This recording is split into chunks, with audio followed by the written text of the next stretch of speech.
Bosko's Fox Hunt is a 1931 Warner Brothers cartoon. This is directed by Hugh Harman and with voices provided by Rudolf Ising and Johnny Murray. And honestly, I found this one to be a little bit boring. It was very repetitive, but what I did find interesting is that the fox that Bosko is hunting looks a lot like Foxy, who is a Warner Brothers character. And it's just an interesting concept that Bosko is potentially hunting Foxy, which I thought was quite fascinating. But other than that, I didn't find it to be very interesting. It starts off with a bunch of characters on horses, including Bosko, and then the dog gets involved. The dog is very cute. I like the design of the dog.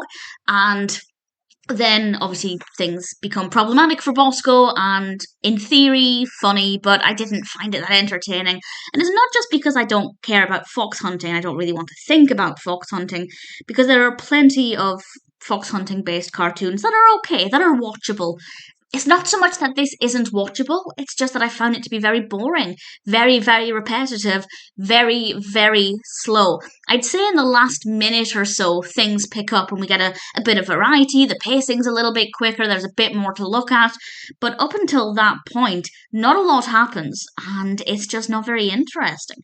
And the animation is fine, but very fussy a lot of the time, as I've mentioned before, just based on personal preference. I don't like animations, especially from this time, that are too busy, because I feel like they're just not necessarily as well done as when we have a clear foreground, a softer background. I prefer that style, and that's not quite what we get here.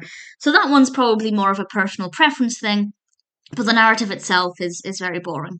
It's not necessarily problematic, it's just not interesting. And as far as Bosko cartoons go, if I were to rank them, this one's probably quite near the bottom.